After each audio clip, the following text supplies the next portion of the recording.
चार दोष, और इन्हीं से अक्सर लोग बच नहीं पाते।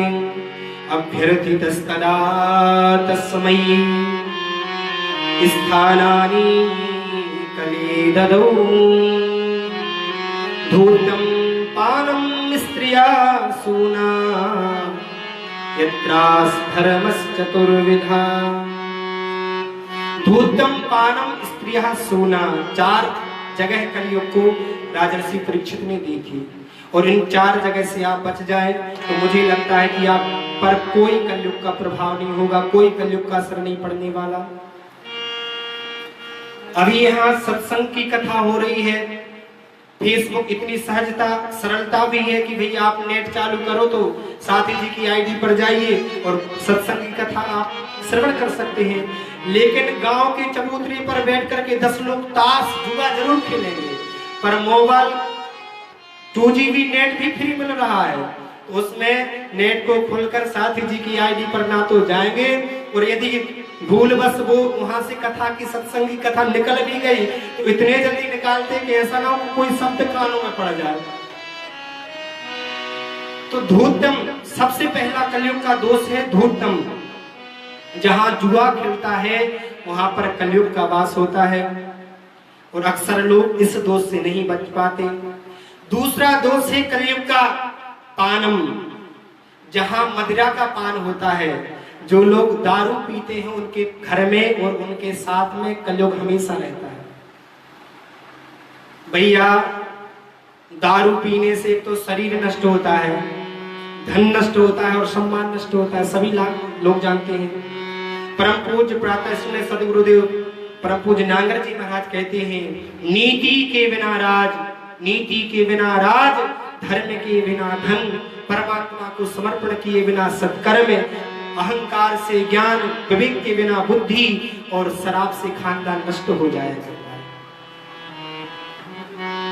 अवगुण कहूं शराब का, ज्ञानवंत सुन लियो, मानुष ते पशुआ करे द्रव्य गांठ का देव। विभीषण ने रावण को समझाया था, भैया तुमने जो रास्ता अपना लिया है यह रास्ता नरक में जाने का है, इसको छोड़ दो। और नहीं माना तो सब लोग जानते हैं कि गर्त में गिर गया। काम क्रोध मद लोभ सब नाथ नरक के पंथ।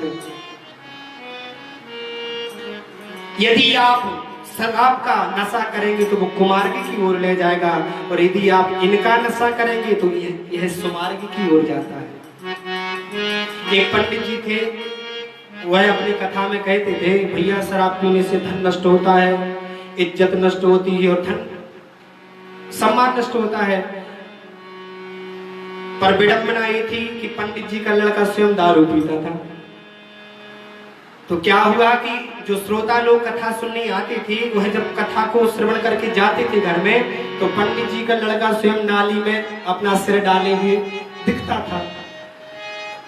तो सब लोग सोचने लगे, देखो तो भैया पंडित जी कितने विद्वान हैं और लड़का कितना बड़ा नास्तिक, दिन भर पी के डला रहता है।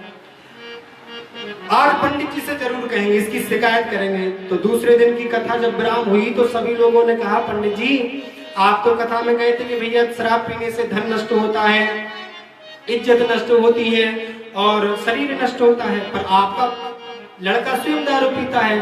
तो पंडित जी ने कहा, भैया हम तो केवल कथा में कहकर बता रहे हैं, हमारा बेटा करके दिखा रहा है कि दारू पीने से ऐसा होता है।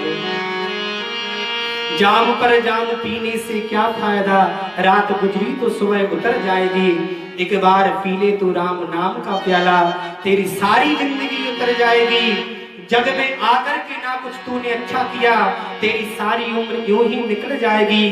तुम उलझते रहोगे भंवर जाल में, बेला अमृत की विष में बदल जाएगी। तो दूसरा दोष है कलयुग का पानम, प्राय लोग इससे भी नहीं बच पाते।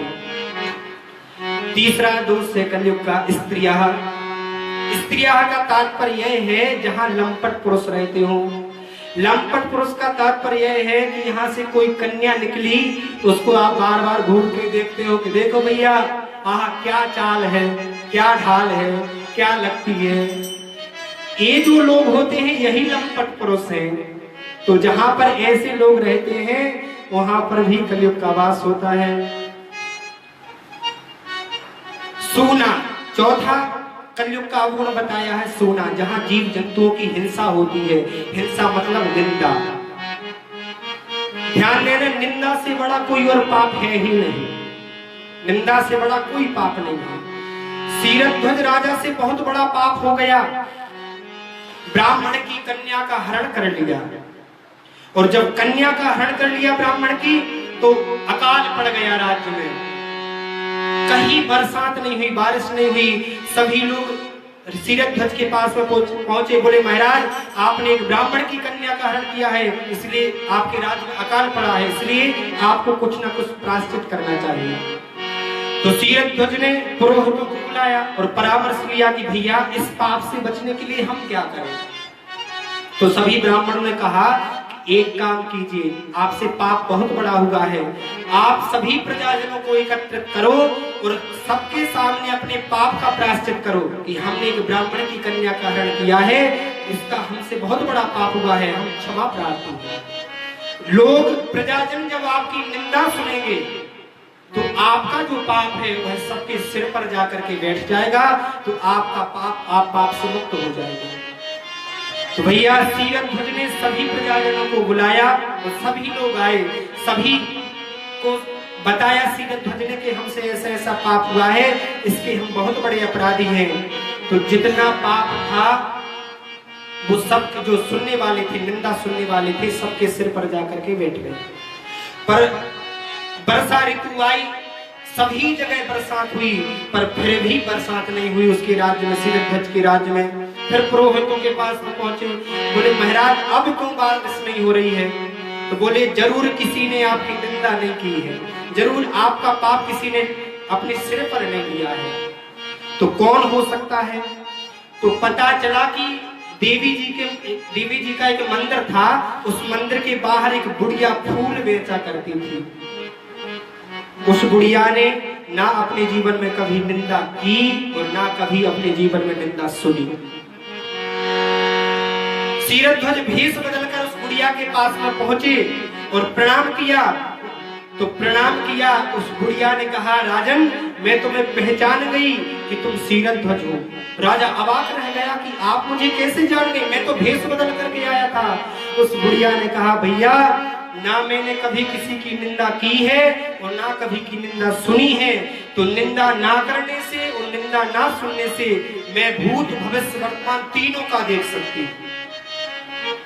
राजा अवाक रह गया। तभी तो किसी ने कहा है निंदक कबहू ना मिले चाहे पापी मिले हजार, एक निंदक के शीश पर लख पापी का भार।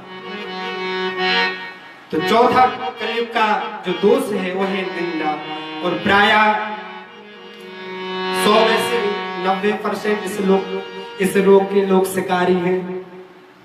एक बार वृंदावन में एक सभा हुई, झूठ प्रतियोगिता। जो जितना बड़ा झूठ बोलेगा उसे उतना बड़ा इनाम दिया जाएगा। बहुत से अनेक संत ऋषि सब एकत्रित हुए, सभी को निमंत्रण गया था, तो सबने तरह तरह का झूठ बोला। पर एक व्यक्ति ने कहा कि मैं अभी एक जगह से देखकर आ रहा हूं कि 4 महिलाएं एक जगह 1 घंटे से मौन बैठी हैं। 4 महिलाएं 1 घंटे से एक जगह